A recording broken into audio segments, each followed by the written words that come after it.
battle is over. The dead have been counted. And in the strange, hollow quiet that follows slaughter, two people stand above it all, not yet understanding what the night is about to reveal.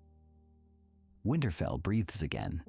Its stones carry the cold the way they always have, that deep ancestral cold that has nothing to do with weather and everything to do with memory, with all the grief the walls have absorbed across the centuries. The torches along the ramparts burn low and steady in the windless dark, and the courtyard below is emptied now of soldiers and ravens and the clamor of men who had spent themselves completely in surviving.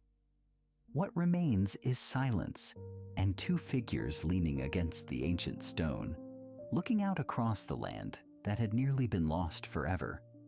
Jon stands very still. He has learned stillness the hard way, at the wall, in battle, in death itself. And it sits on him now, not as peace, but as exhaustion worn thin enough to resemble it. He does not speak immediately. He does not need to fill the silence. Neither does she. Sansa stands beside him with her hands folded over the parapet, her red hair catching the torchlight so that it seems almost to burn. She has learned a different stillness, one shaped not by ice and combat, but by years of watching every word before it left her mouth, of performing calm as a survival strategy, of making herself small and unreadable inside the gilded cages other people built around her. She is not performing now. That is what makes this moment different. That is what makes it dangerous. He reaches for her hand. It is not a calculated gesture. It may be the only uncalculated thing he has done in years.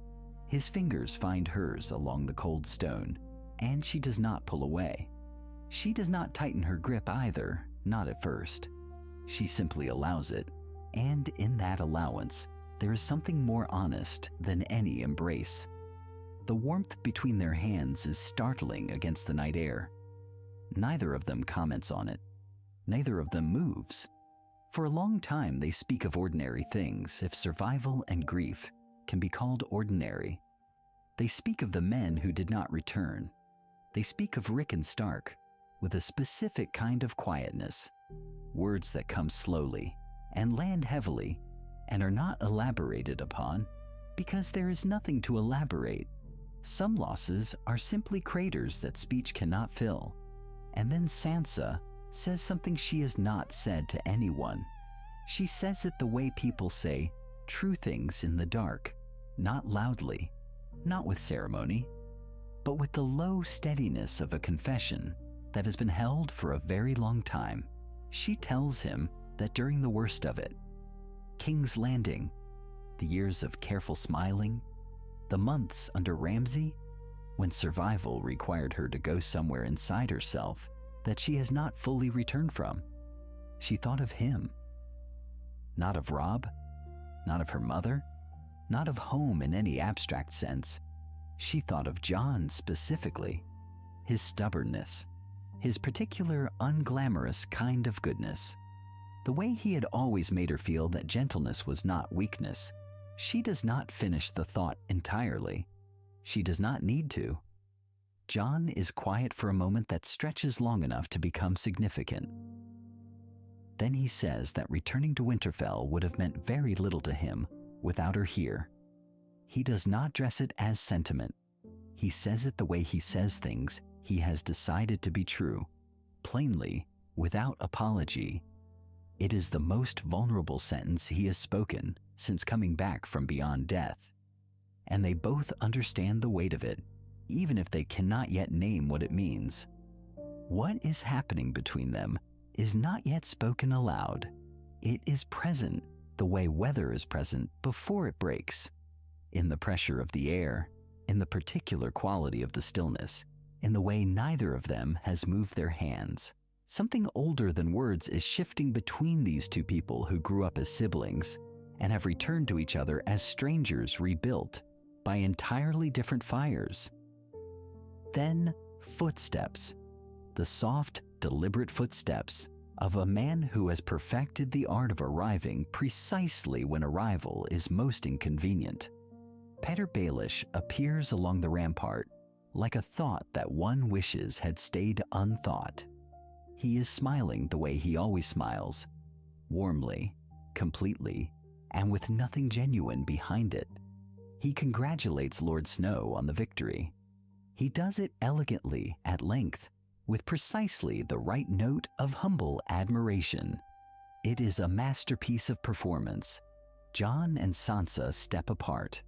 They do it naturally, without discussion, in the synchronized way of two people who understand instinctively that what just passed between them must not be witnessed. Littlefinger does not miss the step. His eyes move between them once, briefly, with the practiced speed of a man cataloging leverage. The torches burn. Littlefinger speaks, and beneath his pleasant words, in the cold air where their hands had been warm, something that was almost named begins quietly calculating how long it can remain unspoken. The great hall of Winterfell has always known the sound of men proclaiming loyalty. The stones remember it. The rafters have absorbed centuries of raised voices and stamped feet, and the particular thunder of northern men deciding, collectively, that the world should be arranged a certain way. And so, when the lords of the north rise from their benches and call Jon Snow their king, the sound is ancient and familiar and overwhelming all at once, rolling through the hall the way a storm rolls through a valley, inevitable, total, leaving nothing unchanged in its passage. Jon stands at the head of the hall and receives it.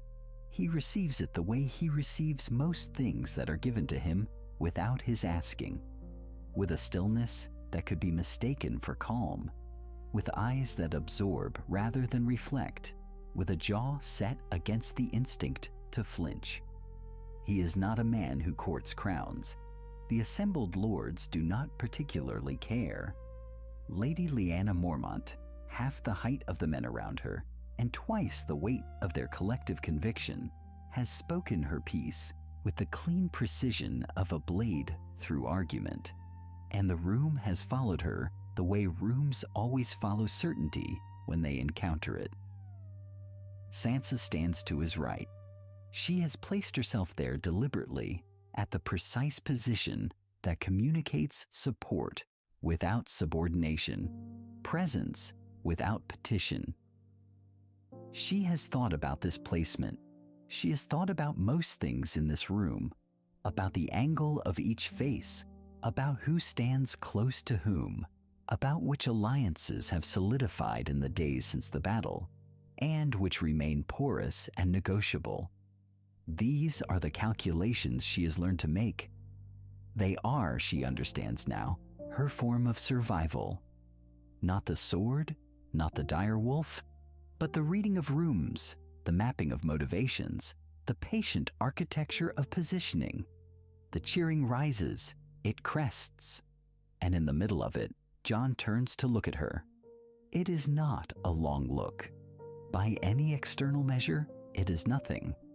A glance shared between two people standing together at a momentous occasion, a natural turning of the head, the kind of thing that happens 1,000 times in a crowded hall without meaning anything at all, except that it holds one breath longer than it should, one breath in which the cheering hall seems to recede and the space between them seems to contract, and something passes through the air between their eyes that has no name, or has several names, none of which either of them is prepared to speak. Lyanna Mormont sees it. She is 12 years old, and she sees it with the sharp, uncluttered vision of someone who has not yet learned to look away from inconvenient truths. Her eyes move to Sansa, then to Jon, then back to Sansa, and they stay there a moment with an expression that is not quite suspicion and not quite understanding, but is something cold and careful and very much awake. Then the cheering surges again, and the moment dissolves, and everyone is standing, and the new king in the north does not look back. Later, in a corridor where the torches burn unevenly, and the drafts move like cold breath through the stones, Sansa finds Brienne. She does not find her by accident.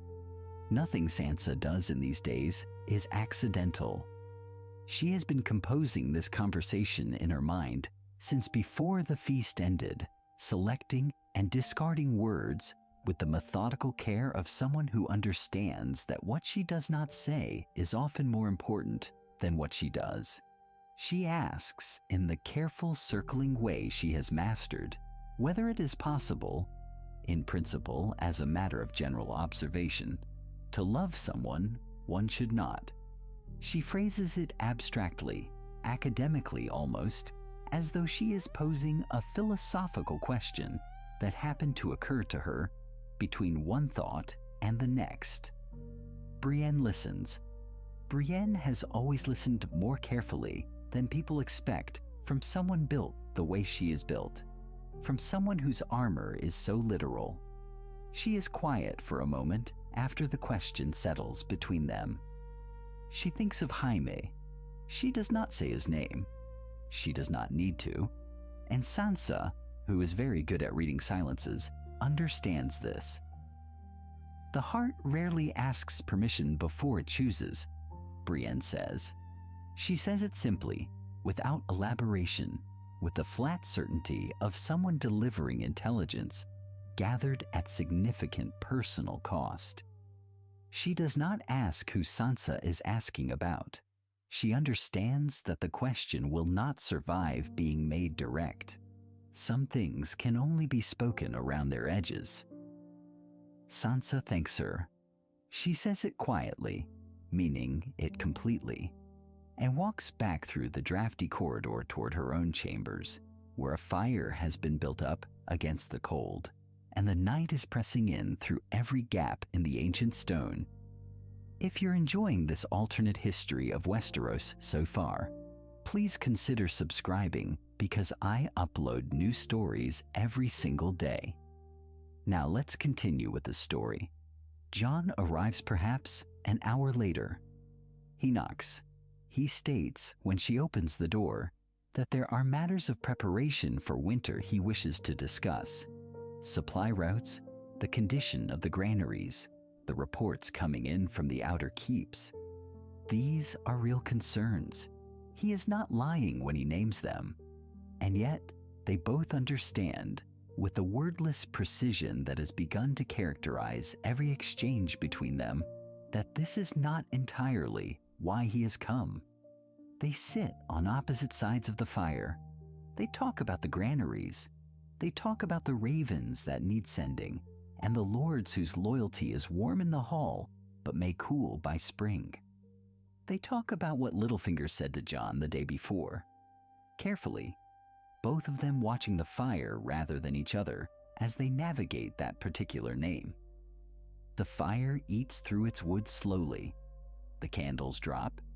The pauses between their sentences grow longer and more comfortable, the way pauses do between people who have stopped needing to fill silence and have started simply inhabiting it together. It is very late when Jon finally rises. The fire has burned itself down to red and amber, throwing low, warm light across the room, catching the line of his jaw, the gray of his eyes, the way his hands hang at his sides as he stands in the doorway. He has said goodnight. He has said it with full intention of leaving immediately thereafter. He pauses. He turns back slightly, not enough to face her fully. Enough. He says her name, just her name, quietly, in the way that one says a word when one is testing its weight. When one is listening to how it sounds in the air, learning what it costs to speak it, what it means when it is spoken alone, without any other word beside it to change its shape, without the word that has always accompanied it, without the word that has organized everything between them for as long as they have known each other. She does not answer. She does not need to. He leaves.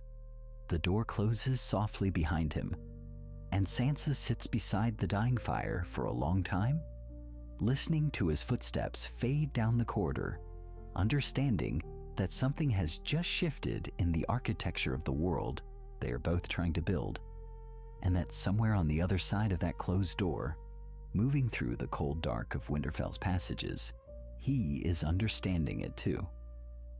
Pater Baelish has been watching. This is, of course, what Pater Baelish does. He watches, he catalogs, he weighs each small detail against every other small detail until a pattern emerges, and then he files that pattern away in the part of his mind that never sleeps. The part that is always, even in the deepest hours, running calculations. He has built his entire existence on the reading of rooms, on understanding what people want before they understand it themselves, on locating the precise fault line in any alliance and pressing his thumb against it until something gives. He is good at this. He has always been good at this. And so, when he watches Jon Snow pause in a doorway, and when he watches Sansa Stark sit beside a dying fire long after the footsteps have faded, he understands precisely what he is seeing. He understands it, and it frightens him. Not because it is love exactly, not yet, but because it is something that does not require him, something that has grown in the dark without any soil he has provided, without any seed he has planted, without any architecture he has designed. And for Pater Baelish, there is no more dangerous thing in the world than a bond he did not build. He chooses the gods would. He always chooses his settings deliberately, the way a general chooses terrain, not for comfort, but for advantage. The godswood is quiet. The godswood is removed from the main passages of the castle, far enough from the great hall that conversations do not carry, close enough to the heart of Winterfell that it feels intimate, sacred, a place where truths might be spoken more easily, because the ordinary world feels briefly suspended. He has timed it carefully, approaching Sansa in the thin gray light of early morning when the castle is only half awake and she walks alone among the white-barked trees as she sometimes does, her breath fogging gently in the cold air, her expression carrying that particular quality of a person who is thinking through something they have not yet resolved. He falls into step beside her with the practiced ease of a man who has never in his life made an uninvited entrance feel unwelcome. He speaks gently. He always speaks gently. He says that he has observed how much the king in the north values her counsel, how much trust has grown between them, and that it speaks very well of her. It truly does. That she has managed to cultivate such genuine affection from a man who does not give it easily. He lets a small pause do its work, and then he says that gratitude is a powerful feeling, that it can wear many faces, that it can be very difficult, in the midst of everything they have been through together, to separate the warmth of relief from something that might be mistaken for something deeper. Sansa stops walking. It is the way she stops that tells him everything, not with hesitation, not with the faint flinching quality that once accompanied any challenge to her understanding of herself.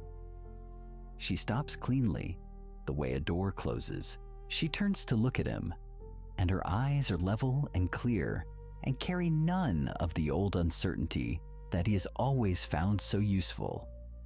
He has spent years learning her face. He knows every shade of her confusion, her fear, her reluctant admiration for the way he moves through the world. What he sees now is none of those things. What he sees now is recognition. She sees the shape of what he is doing. She has seen the shape of it before it was even half finished, and she is looking at him with the calm, unhurried expression of a woman who has decided she no longer needs to be polite about what she understands.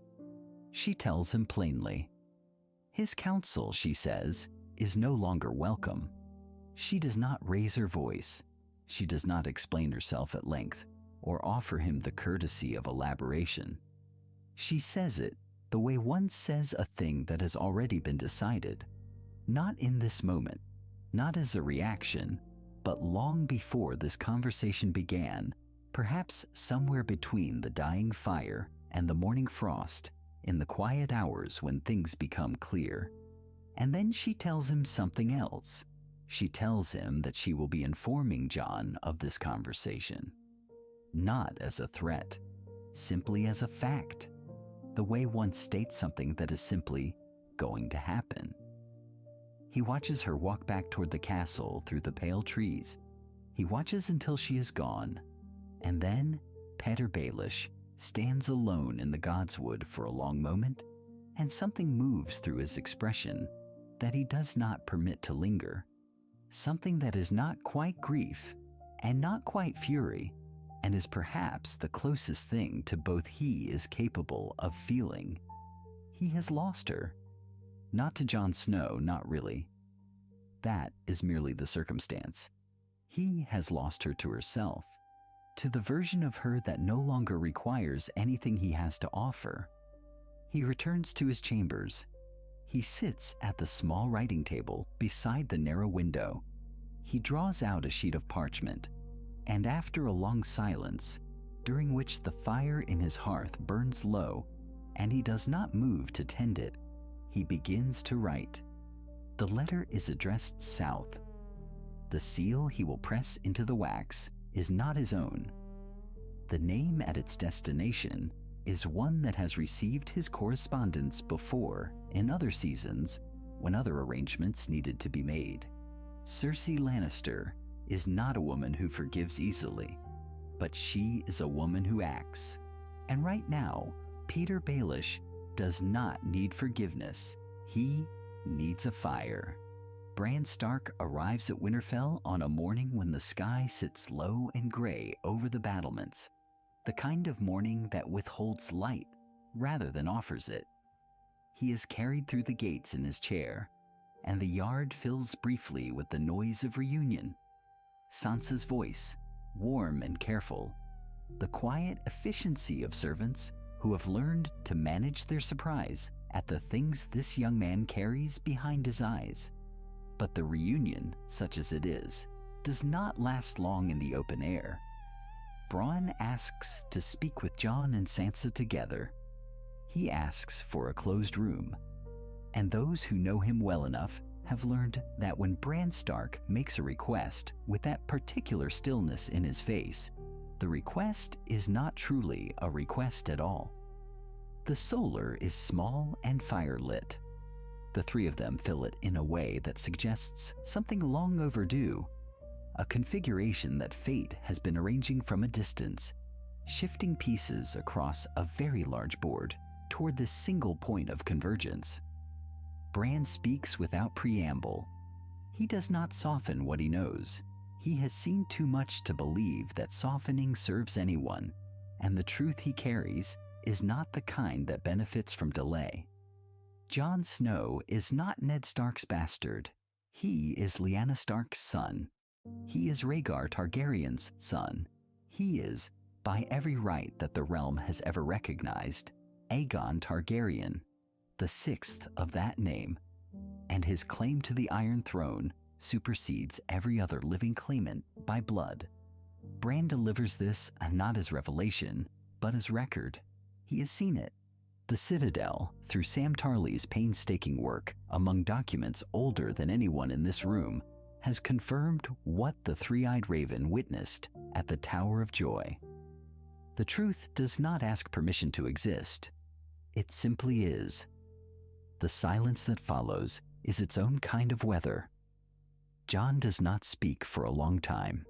He stands at the window with his back half turned, and the fire throws his shadow long across the floor, and he is very still in the way that a man becomes still when the architecture beneath his entire understanding of himself has shifted by some imperceptible and irreversible degree.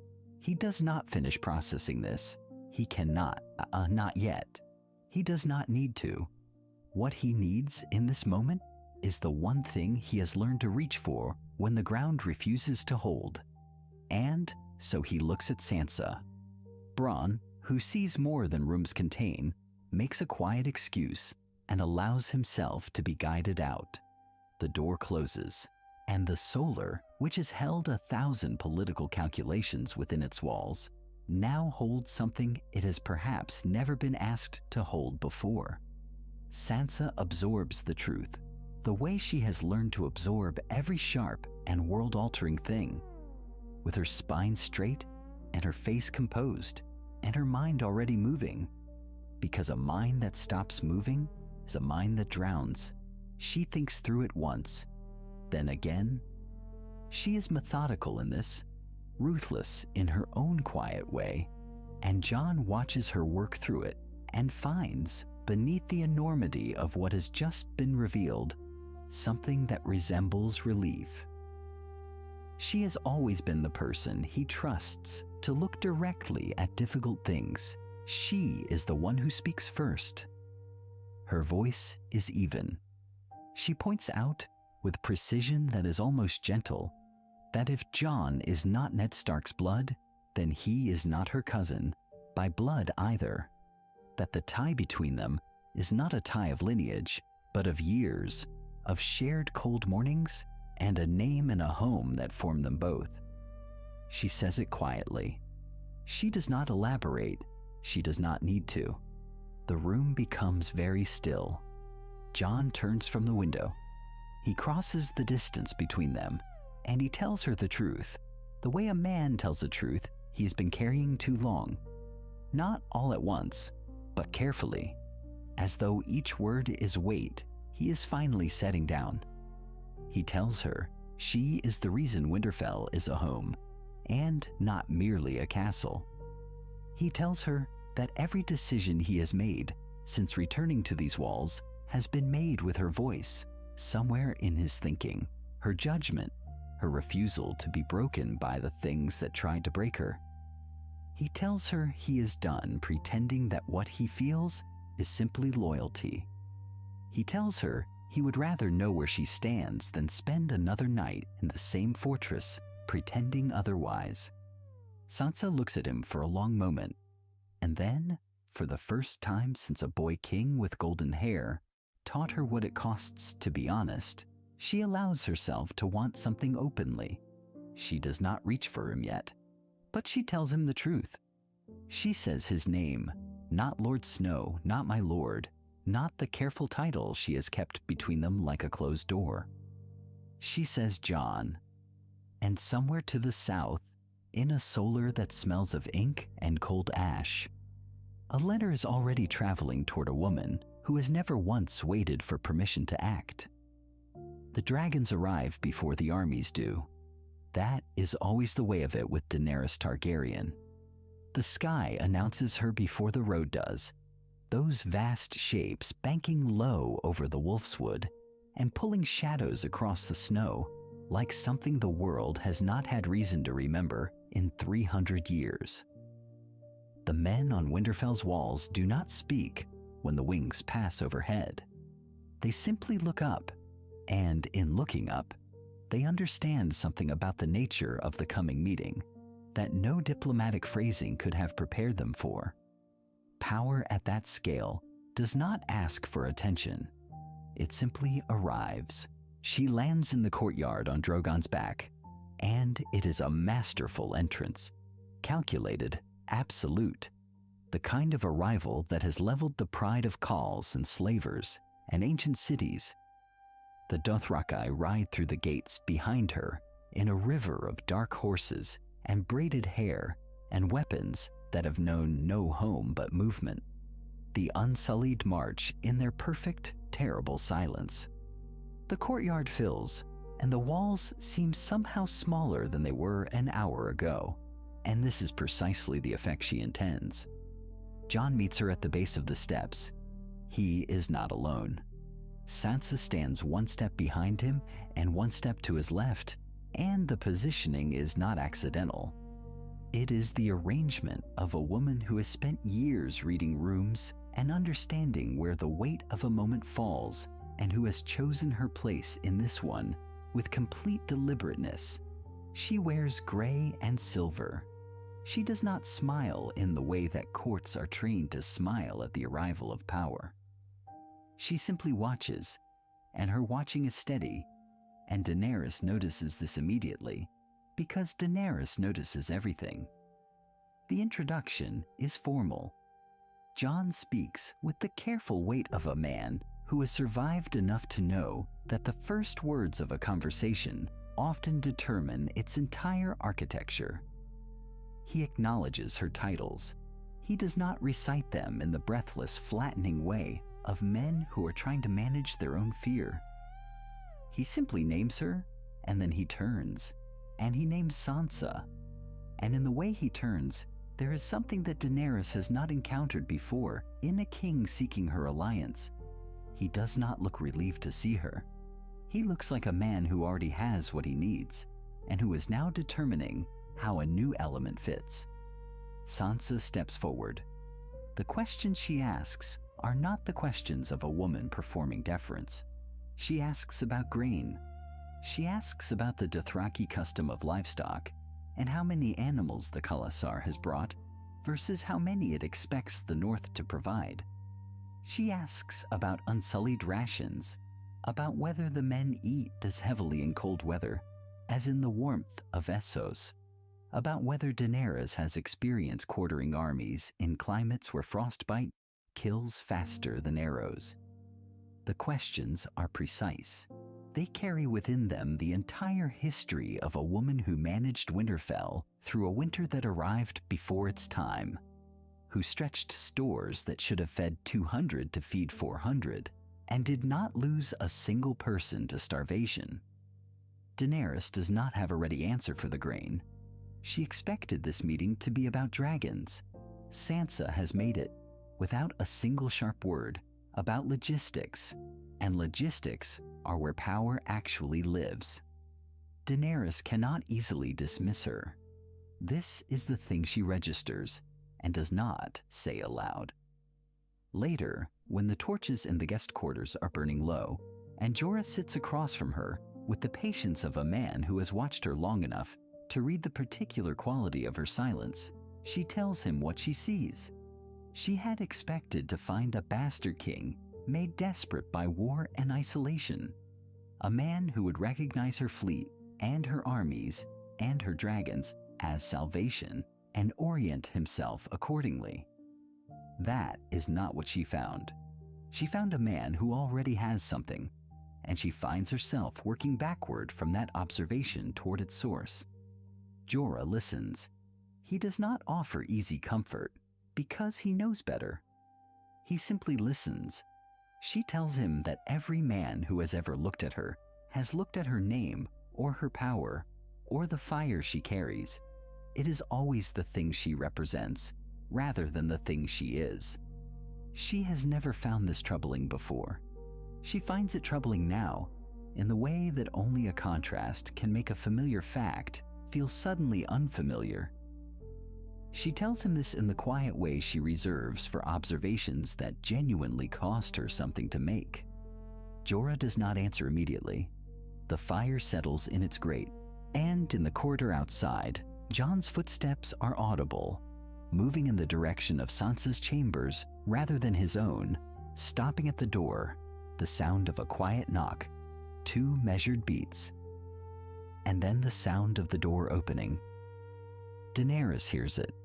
She turns toward the sound, and something behind her silver eyes shifts into a calculation that will not leave her until morning. The cold arrives before the dead do. It arrives in the way that true cold always does, not as a temperature but as an absence, a subtraction of something the living take for granted until the moment it is gone. The fires along the outer ramparts gutter sideways, then straighten, then go out, not one by one. All at once, the sentries on the walls know, in the instant that darkness swallows the parapets, that every calculation made in the warmth of the great hall every defensive formation sketched on parchment, every contingency debated over maps, has just become considerably less reliable. The dead do not negotiate with strategy. They arrive the way winter arrives, as a fact. The outer walls hold for a time, a desperate, costly time, measured not in minutes, but in names. Names shouted across the battlements, names that answer and then stop answering. The living fight with the particular ferocity of those who understand, with sudden clarity, that the alternative is not defeat, but transformation into the very thing they are fighting. There is no surrender here. There is only continuation or conversion. And so, the living fight and bleed and fall, and those who rise again do not rise as themselves. The breach comes before dawn. It comes at the eastern gate, where the stone is oldest, and the ground has heaved with decades of frost. And when the dead press through in numbers that mock the concept of counting, the formations trained so carefully in the weeks before dissolve into something more primal, clusters of survivors pushing backward toward the inner keep, calling to one another in voices stripped of rank and politics and everything except the oldest human need, which is not victory, but continuation. Jon is already fighting in the courtyard by the time the gate falls, and the sound of it, the groan of ancient stone giving way, registers in his body before it registers in his mind. He pivots. He looks. He calculates the distance between where he stands and where the Night King must be, somewhere behind the tide of the dead, still and pale and certain. He moves toward that certainty because he has always moved toward the thing that frightens him most. It is the only consistent strategy he has ever possessed. Inside, the Great Hall has become a triage point, and Sansa has made herself its axis. She does not carry a sword. She carries something older than a sword, which is the capacity to see a room full of chaos and identify, within that chaos, the three decisions that will determine whether those inside the room live or die in the next hour. She moves wounded men toward the crypts. She directs the non-combatants, the old, the young, the injured, those whose role in this battle has already been concluded by circumstance. With a steady voice that does not perform steadiness, but simply possesses it. The hall shakes. Plaster falls from the ceiling in sheets. She does not leave her post. She does not leave even when the door at the far end of the hall shudders on its hinges, and then buckles, and then gives. And what comes through the gap is not a messenger. Brienne is there before Sansa can process the geometry of the threat, is there with Oathkeeper, swinging in a single arc that ends the matter cleanly, inches from Sansa's left side. The white drops. Brienne turns. Their eyes meet. Neither of them speaks, because there is nothing to say that the moment has not already said with complete economy. In the courtyard, it is not Jon who ends it. It is Arya. It is a girl who has spent years learning to become no one, slipping through the dead like a shadow through smoke, arriving where she arrives without announcement, without ceremony, without the weight of prophecy, arriving with a blade and a calculation so swift it barely deserves the name. The Night King does not see her coming. He does not finish turning before it is done. The blade finds the space it needs to find, and then the Night King is simply not there anymore, and the dead, all of them, in the same instant, are also simply not there anymore. They drop, every single one of them. Across every inch of Winterfell, the dead collapse like puppets whose strings have been cut by a single stroke, and the silence that follows is the most absolute silence anyone present has ever heard, because it is silence with a before and an after, Silence that means something has ended. Jon is in the courtyard when the silence falls. He is standing among the collapsed dead, breathing hard, still gripping his sword, his body still wired for a violence that no longer has any object. He looks up. He scans. He finds her. Sansa has come through the doors of the keep, drawn by the same silence, and she is standing at the top of the stone steps with torchlight behind her and ash drifting down around her like gray snow. She sees him. Neither of them moves for a moment that stretches. Then Jon crosses the courtyard in long strides, and she comes down the steps to meet him. And when they find each other in the middle of that ruined silence, they hold on with the particular grip of two people who are no longer pretending, not to themselves, not to each other, that what passes between them is simply relief. Jon's hands are shaking, so are hers. The ash continues to fall, and somewhere above them, on a balcony overlooking the courtyard, a figure stands very still in the gray pre-dawn light, watching. The figure on the balcony does not move for a long time. Arya Stark has always been still when she is thinking. It is one of the things her teachers noted first, not the quickness of her hands or the economy of her footwork, but the quality of her stillness, the way she can become almost absent from a room while remaining entirely present in it. She stands in the gray pre-dawn and watches her sister come down the steps and her brother cross the courtyard, and she catalogues everything. The angle of Jon's body, the way Sansa's hands find his coat and grip, the particular quality of the silence they inhabit together. Arya has spent years learning to read the language of bodies, and she is reading this one clearly, has perhaps been reading it for longer than she has let herself acknowledge. She watches until she is certain. Then she turns and goes back inside. She finds him in the stables the next morning. Jon is brushing down Ghost, working with methodical focus, his hands moving in long, steady strokes, while the direwolf stands utterly still and accepts it with the gravity of a creature that understands when it is being thanked. He hears her footsteps and does not look up, which tells her he already knows what this conversation is. He is not a man who can effectively conceal anticipation. He never has been.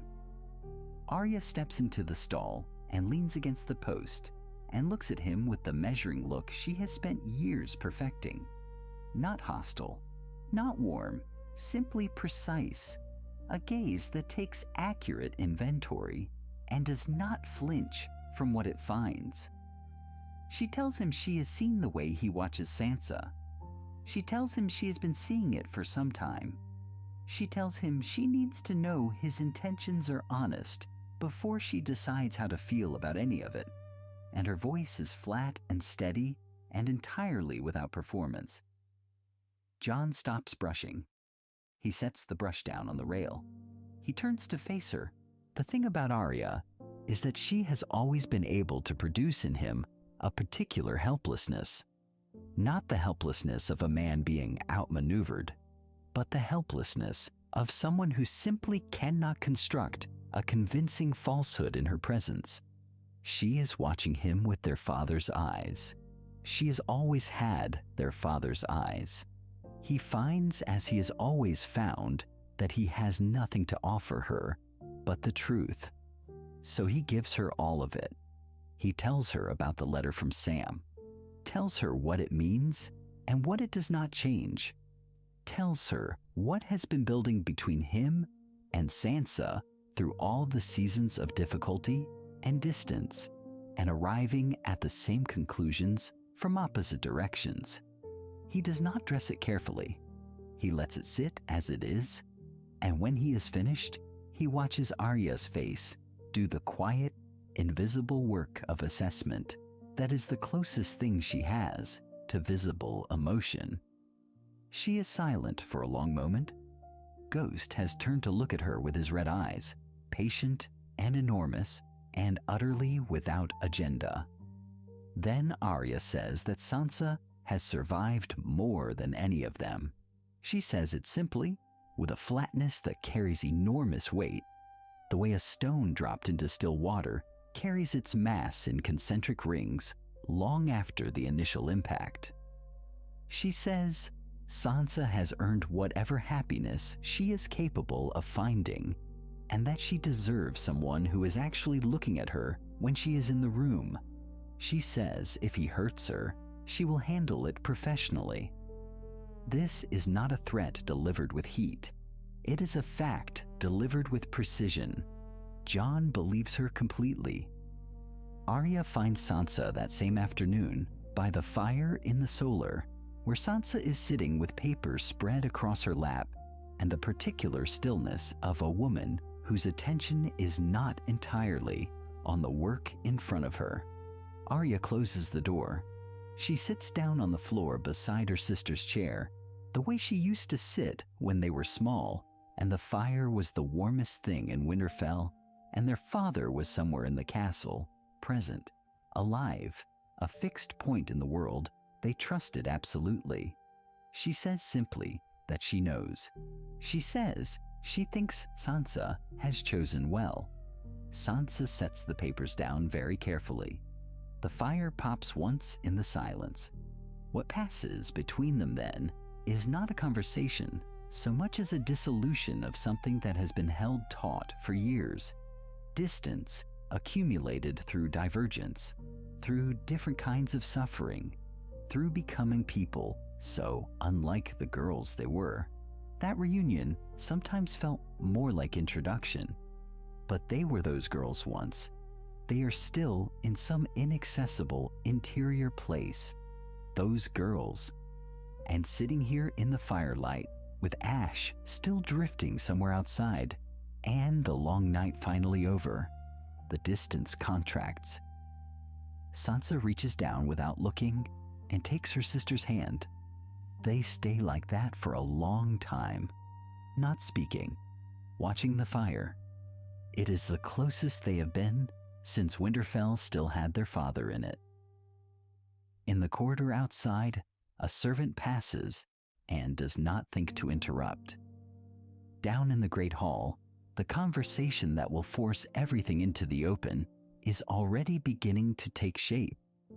The conversation takes shape the way most reckonings do, not in a single dramatic confrontation, but in accumulation, in the quiet stacking of evidence until the weight of it becomes impossible to ignore.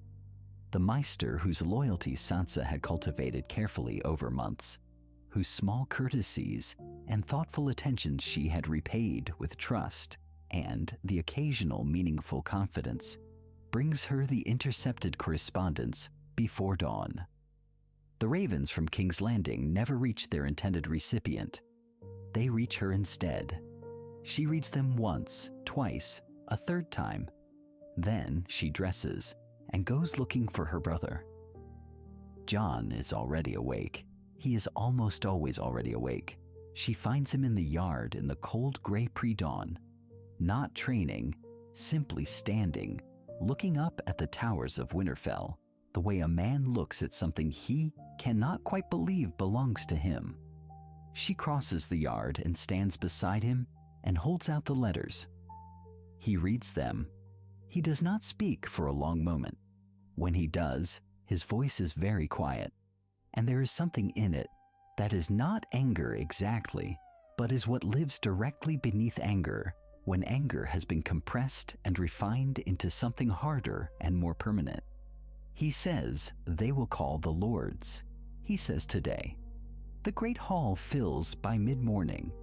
The lords of the north arrive with the particular gravity of men who have survived the unsurvivable and are therefore disinclined to theater. They have buried the dead. They have burned the dead. They have stood on walls and watched the darkness come and held the line and watched the darkness retreat.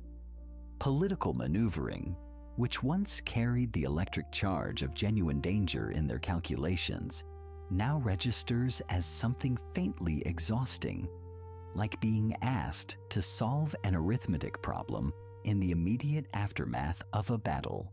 They file in and take their seats, and their faces are already flat, already waiting. Petyr Baelish stands before them. He has dressed carefully. He always dresses carefully. He has arranged his expression with equal care, the particular arrangement of quiet bewilderment and injured dignity that has served him across decades of drawing rooms and small councils and private rooms where men and women held power they did not entirely understand.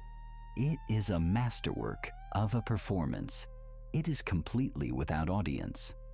The lords of the North look at him, and what is in their faces is not hostility exactly, and it is not hatred, and it is not even contempt in the traditional sense.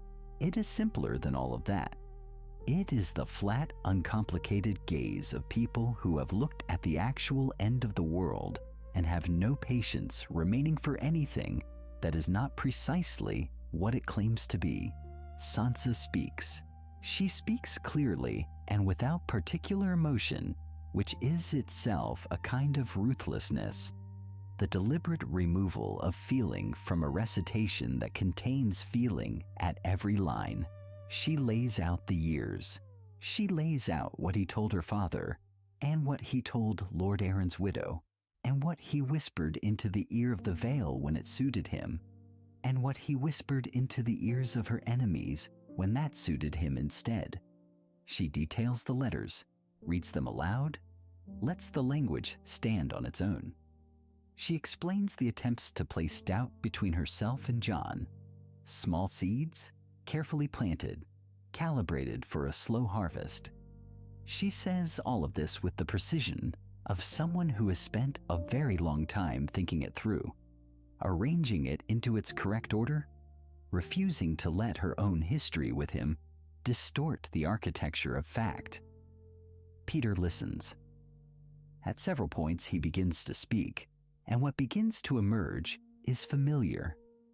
The explanation, the reframing, the subtle suggestion that what appears to be betrayal was actually a form of protection misunderstood by those not sophisticated enough to see the shape of it from the proper angle. He does not finish the sentences. He looks at the faces, and he does not finish the sentences. For perhaps the first time in his life, he reads a room and finds nothing in it to work with. No ambition he can reach through the walls of, no insecurity he can press against, no need he can offer to meet. There is nothing here for him. He has always known how to find the crack in any foundation. These people have no cracks remaining. They have been broken down to something past the point where cracks are possible. Jon stands. As king in the North, his voice carries the particular weight of a man who did not want the title, and therefore holds it without vanity, which makes it heavier than most crowns. He speaks the sentence in plain language. He does not dress it in ceremony. There is enough ceremony in the fact itself.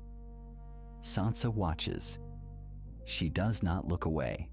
She has thought carefully about mercy, and has concluded that mercy is not a universal solvent, that it requires, as its first condition, a genuine possibility that the thing being forgiven will not simply reconstitute itself into the same shape the moment the opportunity presents. Some men leave no room for it. She has made her peace with that, or she is in the process of making her peace with it, which is not the same thing, but is perhaps as close as anyone gets. Arya stands at the edge of the hall, very still, watching her sister's face. The raven arrives before the snow has fully melted from the courtyard stones. It comes wrapped in Targaryen colors, the letter sealed with a dragon pressed into black wax, and the weight of it is felt before it is opened. Not in Jon's hands, though he is the one who breaks the seal, but in the room itself, in the quality of the silence that gathers around the act of reading. The war in the north is over. The dead are buried or burned. And now, as it always does, the South remembers that it exists. What if the hardest battle is not the one fought against the dead, but the one fought in a small room between two people who love each other and disagree? What if the question of who sits on a throne thousands of miles away carries more danger in its negotiation than any battlefield?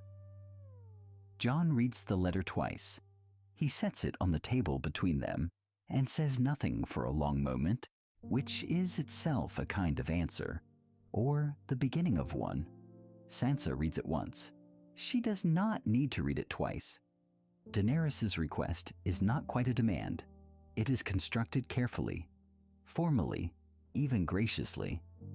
But the architecture of it is clear to anyone who knows how to read the spaces between sentences. She is marching on King's Landing. Cersei still holds the Iron Throne and will hold it with fire and blood if that is what is required of her. Daenerys asks for northern soldiers, for Jon's commitment, for the weight of the North placed behind her claim as ballast against the political uncertainty of a dragon queen descending on a city that does not yet love her. Jon speaks first. He says that her claim is legitimate. He says it plainly because it is true, and because he has never seen the use of denying true things. The Targaryen line, the conquest, the generations of precedent, these are not nothing. He does not believe in tilting at history simply because it is inconvenient. Sansa listens. Then she says, with the particular quietness that means she has already thought 3 moves past whatever is currently being said, that legitimacy is not the same as obligation. She says that the North has given its sons and daughters twice over, once to Cersei's wars and once to the dead, and that there is a version of this moment where the North simply does not give again. She does not say this as cruelty. She says it as arithmetic. Jon's hands rest flat on the table. He does not argue. He is calculating. What if the truest form of leadership is not the choice between right and wrong, but the choice between competing rightnesses? He owes Daenerys something. She brought her dragons north. She lost one to the dead. She spent her power on behalf of people who were not her people and may never be. That is not a debt that dissolves simply because the battle is won. But Sansa is not wrong. The North is not a weapon to be handed from one southern conflict to the next. The people who survived the Long Night did not survive it in order to march south and bleed for a throne that has never once looked at them as anything other than a distant inconvenience. He thinks of the faces in the Great Hall, the ones still standing. He does not finish the thought. He does not need to. They draft the letter together. This is itself significant. Not a king dictating terms while a queen consort stands at a careful distance, but 2 people leaning over a table in the early morning light, revising sentences, removing words that presume too much and replacing them with words that hold their shape under examination.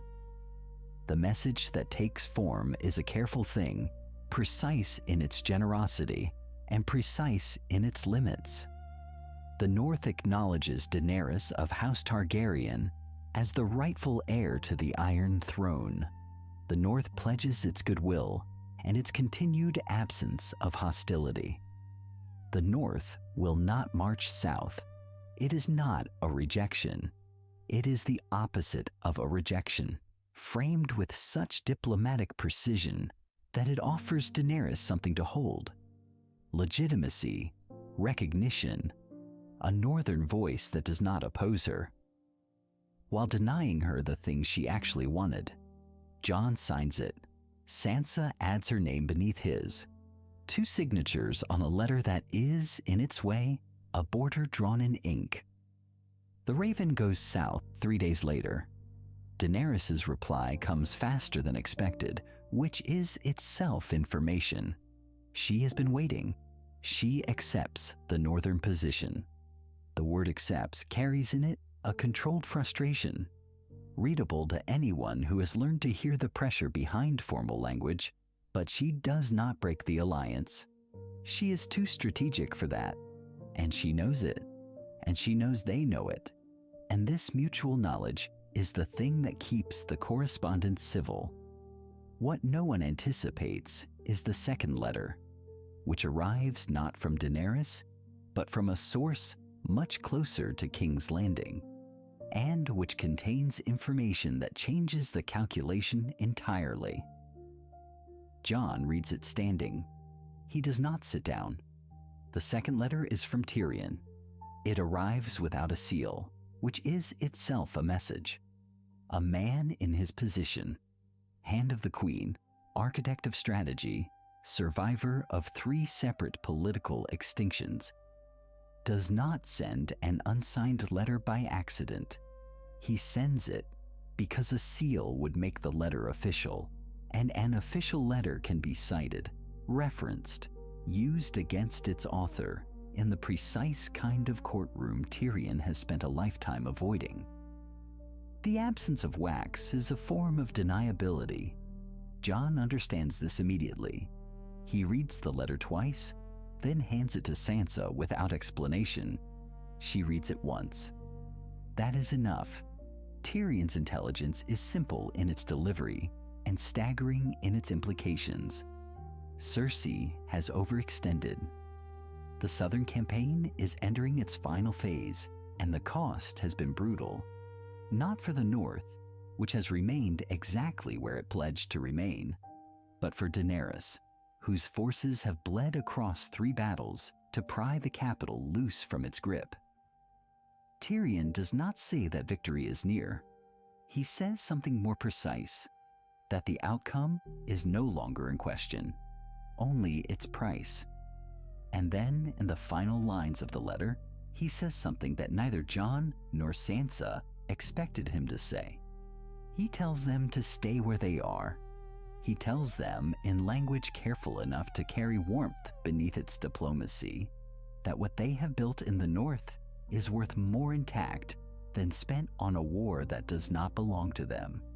He tells them, and the telling is an act of protection from a man who does not often permit himself such things, that the Iron Throne will have a queen before the next moon's turn, and that the North has made itself something more durable than a throne. He does not sign it. He does not need to. Jon sets the letter down on the table between them.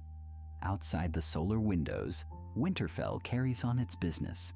The sound of training in the yard, the distant smell of wood smoke, the particular gray of a northern afternoon settling over stone that has stood longer than any war currently being fought in the south. He looks at Sansa. She looks at him. There is no calculation in the look. There is only recognition. The renunciation document takes 3 days to draft properly. Jon insists on the language being specific, not vague. Not a man retreating from something, but a man turning towards something else entirely. He cites his loyalty to the North in terms the older lords will recognize. The language of the old compact between lords and the land they serve, the understanding that had defined Ned Stark's entire life, even when it had cost him everything. He cites his intention to remain, not his wish, not his hope, his intention. The distinction matters to him. The assembled lords receive it in the great hall, and there is a stillness in the room when the document is read aloud that speaks not of disappointment, but of something settling into place. Several of the older men with gray in their beards who had ridden with Ned, who had watched the Stark family diminish and scatter and endure, wear expressions that are difficult to read, and then, gradually, not difficult at all. They trust him more for the renouncing than they would have for any crown. The direwolf seal is pressed into the wax, while the room watches in silence. Jon does not look relieved. He looks certain, which is a different thing entirely. The word reaches the south. Daenerys' acknowledgement comes quickly again, and again the speed is information. She is keeping the channel open. She is, in her way, respecting the line that has been drawn. Because the line is clean, and Daenerys understands clean lines better than most. 3 nights later, Jon goes to the Godswood alone. Or not quite alone. Ghost finds him before he reaches the heart tree, padding through the snow without sound, settling at the roots of the weirwood the way he always has. Without drama, without announcement, simply present. Jon stands for a while with his hand resting on the pale bark, looking at the carved face that has looked back at generations of Starks, at the dark water of the pool that holds the reflected branches like something preserved in stillness. He is not praying, exactly. He is doing something quieter than prayer, something that has no word for it in any language he knows. He hears Sansa before he sees her. She has come without being asked, which means she already knows, which means she has known for longer than tonight. She stops a few feet away from him in the dark and the cold, and Ghost lifts his head and then sets it down again on his massive paws with an air of complete satisfaction. Jon turns. Sansa looks at him. Her breath makes small clouds in the frozen air. He asks her. She says yes before the question is fully finished, and the word is not impulsive. It is certain, which is what he had hoped for without daring to name the hope. They stand together at the heart tree for a long time, not speaking, while Winterfell breathes quietly around them and the night holds everything still. The wedding comes with the first true thaw of that year, when the ground softens just enough to feel like a promise, and the Godswood fills with something that is not quite warmth, but is the memory of it. The heart tree presides over all of it, with its ancient carved expression, and the dark pool reflects the assembled faces of the northern lords and the remnants of a family that has survived things no family should be asked to survive. Bran sits in his chair at the edge of the roots, and his face is calm, with the particular calm of someone who has already seen all of this from a very great distance. Arya stands with her arms crossed, and something complicated in her expression that resolves eventually into something that is simply love, worn in the way she wears everything, quietly and without ceremony. Ghost sits at Jon's left, enormous and white and perfectly still, and the snow in his fur catches what little light the morning offers. The words of the old gods require no septon, no scroll, no formal pronouncement beyond what is spoken beneath the weirwood branches. Jon speaks them carefully, because he has learned to be careful with words, having spent so much of his life letting silence carry what he could not say. Sansa speaks them in a voice that does not tremble, because she has long since stopped being a woman who trembles at things that she has already decided. The Northern Lords watch. Some of them had questions in the weeks before this day. Questions about blood, about propriety, about what it means when a Stark marries a Stark.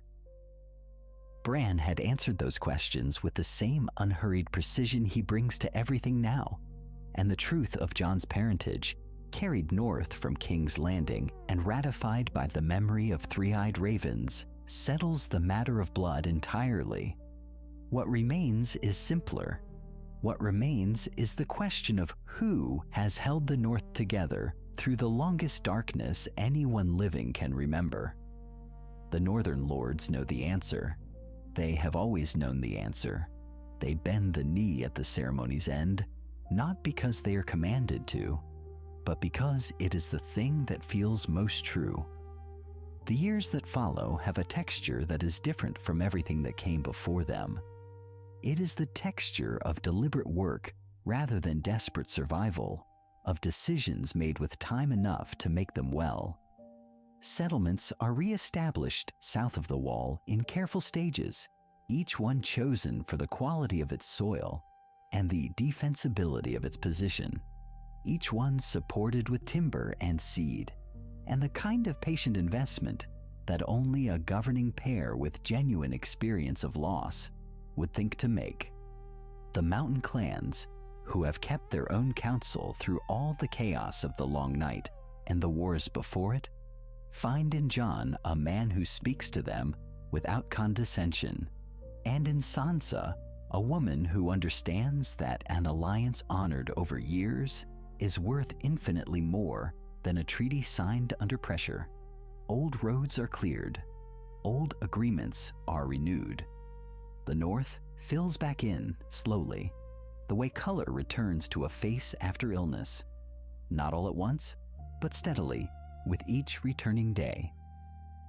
There are hard seasons still, because there are always hard seasons in the North, and there are decisions that keep both of them awake in the small hours, weighing consequences against each other in the dark. But the weight is shared now, and this changes its nature entirely. What one cannot see from where they stand, the other can. What one carries past the point of endurance, the other takes up without being asked. They had always worked this way, in the years before the gods would, before the question and the answer in the frozen dark. The difference now is only that there is no pretending, no careful maintenance of distance, no looking away from the thing that was plainly true. On a quiet evening with snow falling outside the high windows, Jon sits beside the fire in the great hall's inner chamber, and Sansa comes and sits beside him, and for a long time, neither of them says anything at all. Somewhere above them, in the rooms where the children sleep, Winterfell is warm and full of that particular silence that only children can produce. The silence of things that have not yet learned to be troubled. The fire is low and steady. The snow outside makes no sound against the stone. Sansa leans her head against his shoulder in the way she has learned to do without thinking about it, and Jon rests his cheek against her hair, and Ghost lies across the threshold with his great eyes half closed, and the castle breathes around them all like something alive, like something that has been waiting a very long time for this particular evening. The long darkness is over. Not the darkness of winter, not only that, but the other kind. The kind that settles into the bones of people who have lost too much and waited too long and doubted more than once whether any of it would ever be enough. It is enough. The fire burns, the snow falls, Winterfell holds them all inside its ancient walls, and the North remembers. And what it remembers now is this, and this brings us to the end of this alternate history. If you enjoyed exploring how events might have unfolded differently, I'd really appreciate it if you subscribe to the channel. We dive into new stories from the world of Westeros every single day, imagining the choices, battles, alliances, and destinies that could have completely changed the fate of the Seven Kingdoms. I'd also love to hear your thoughts.